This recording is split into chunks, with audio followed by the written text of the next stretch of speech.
నమస్తే ఫ్రెండ్స్. ఆంధ్రప్రదేశ్ రాజకీయాలలో ప్రతిరోజు మీడియా బ్రోకరిజం చేస్తుందనే చెప్పాలి. ప్రజాస్వామ్యంలో ప్రజల పక్షాన ప్రశ్నించాల్సిన మీడియా ఘోర వైఫల్యం చెంది పాలకులకు ఊడిగం చేస్తుంది. ఎందుకంటే ప్రతి సంవత్సరం, ప్రతిరోజు, ప్రతి నెల ఎప్పుడు చూడు ఒక పార్టీపై బుదలడం తప్ప అసలు ప్రజల గురించి పట్టించుకున్న పాపాన పోలేదు ఈ మీడియా. అసలు ఆంధ్రప్రదేశ్లో సమస్యలు లేవు. ఒక్క జన సమస్య కూడా లేదా? ఒక్క సమస్యను వెలికితీసి పాలకుల దృష్టికి తీసుకుపోయి పరిష్కరించేద్దామన్న బుద్ధి, జ్ఞానం లేదు. ప్రతిరోజు ఏదో ఒక పనికి మాలిన వార్తలను తెరపైకి తెచ్చి పాలకులకు బ్రోకరిజం చేయడం తప్ప, పాలక పక్షానికి వంతపడడం తప్ప, నిఖార్సైన వార్తలు రాసి ప్రజల సమస్యలు పరిష్కరించేందుకు ఏమాత్రం చొరవ చూపడం లేదు. పాలకులకు బ్రోకరిజం చేస్తూ రోత వార్తలు రాస్తున్నారు. ఎల్లో మీడియా, ముఖ్యంగా రాధాకృష్ణ అయితే మరీ బరితెగించి చంద్రబాబు రోత మీడియా మిగిలిపోయిండు. ఇతరులను విమర్శించే ఈ రాధాకృష్ణ ప్రతి విషయంలో కూడా ఘోరంగా వైఫల్యం చెందుతుండు. ఎందుకంటే ప్రైవేట్ మెడికల్ కాలేజీలను ప్రైవేట్ పరం చేస్తుంటే కూడా కూటమి ప్రభుత్వాన్ని ప్రశ్నించకుండా ప్రతిపక్ష పార్టీపై విరుచుకుపడ్డాడు రాధాకృష్ణ.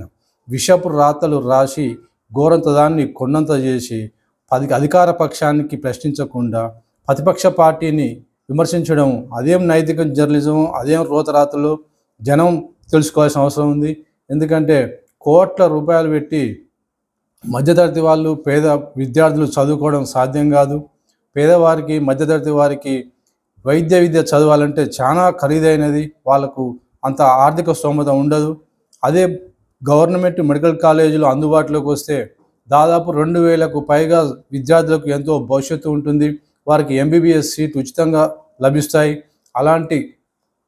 అలాంటి ప్రభుత్వ కళాశాలలను గత ప్రభుత్వం ప్రారంభిస్తే వీళ్ళు అవి కంప్లీట్ చేయకుండా పీపీపీ పేరుతో ప్రైవేట్కు అప్పచెప్పేందుకు రగ్గం సిద్ధం చేసింది. అలాంటి దాన్ని సాక్షి దినపత్రిక ప్రశ్నిస్తే ఆంధ్రజ్యోతి దినపత్రిక దాన్ని తప్పుపడుతుంది. అదేం జర్నలిజము? అధికార కూటమికి వంతపడుతూ రోతరాతలు రాస్తూ పాలకులకు వంత భజన చేస్తూ ప్రజలకు తీరని అన్యాయం చేస్తుంది. ఇలాంటి వాటిపై నిజంగానే అక్కడి ప్రజలు చైతన్యవంతమై తీవ్రంగా స్పందించాలి. ఎందుకంటే ఒకసారి ప్రైవేట్ పరం చేస్తే వైద్య విద్యని ఆ రాష్ట్ర విద్యార్థులకు తీరని ద్రోహం చేసినట్టే. పేదలకు అంత డబ్బులు ఉండవు చదువుకోవడానికి. వైద్య విద్య అనేది చాలా ఖరీదైంది. ఇతర దేశాలకు కూడా చదువుతున్న మనోళ్ళు చాలా మంది పోయి, కానీ అటువంటిది జరగకుండా ఉండాలని గత ప్రభుత్వ హయాంలో ప్రైవేట్ మెడికల్ కాలేజీలను నెలకొల్పారు. వాటిని ఇప్పుడు ప్రభుత్వాన్ని నెలకొల్పితే ప్రైవేట్ పరం చేయడం దుర్మార్గమైన చేతగాని తనం అనుకోవాలి. అది చంద్రబాబు ప్రభుత్వం ఇప్పటికైనా గ్రహించి ఈ ప్రైవేట్ పరం కాకుండా చూసుకోవాలి.